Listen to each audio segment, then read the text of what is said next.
Naisampa na ang 2 counts ng kasong murder laban sa 2 sospek sa pagpatay sa 2 senior citizen noong ika-9 ng Hulyo sa Benito Sullivan, Isabela. Sa panayam ng Bombo Radyo Kawayan kay Police Captain Ronnie Heranya, Chief of Police ng Benito Sullivan Police Station, sinabi nito na kasalukuyan ng nakakulong ngayon ang 2 sospek matapos masampahan ng kaso. Anya, anak ng isa sa mga biktima ang live-in partner ng pangunahing sospek kung saan ang krimen ay nag-ugat sa alitan ng magpartner.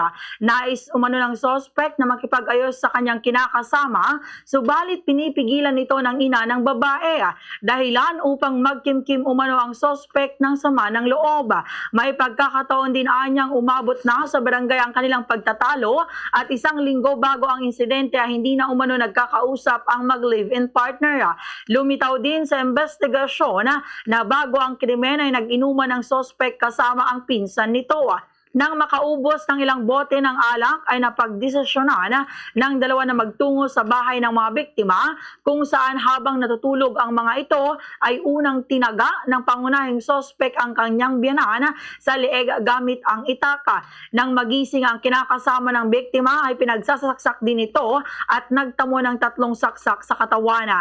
Ayon pa kay Police Captain Heranya, wala umanong personal na alitan ng ikalawang sospek sa mga biktima at nahikayat lamang itong sumama sa krimen matapos ang kanilang pag-inom.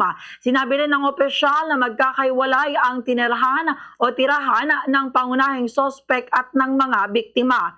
Samantala, sinabi pa ni Police Captain Heranya na patuloy na pinalalakas ng kanilang himpilan ang koordinasyon sa mga opisyal ng barangay upang agad na matugunan ang mga naiulat na alitan at hindi na humantong sa karasang katulad ng nangyari. Idinagdag din niya na ito na ang ikalawang seryosong insidente ng karahasan na naitala sa Benito Sullivan ngayong taon matapos ang isang shooting incident noong Abril kung saan naaresto at nakulong na rin ang sospek. Ganito ang bahagi ng pahayag ni Police Captain Ronnie Heranya.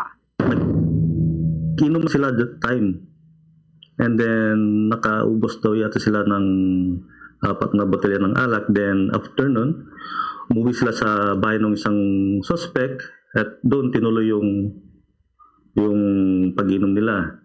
And then yun nga, nung nabigla na lang daw siya at biglang tumayo yung isang suspect po natin at sumama na rin po yung isang suspect. And then base din po sa investigation po namin, nauna pong pumasok yung manugang at tinaga yung nanay.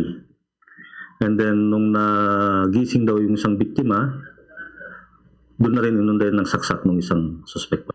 Fast sa Radyo Bombo!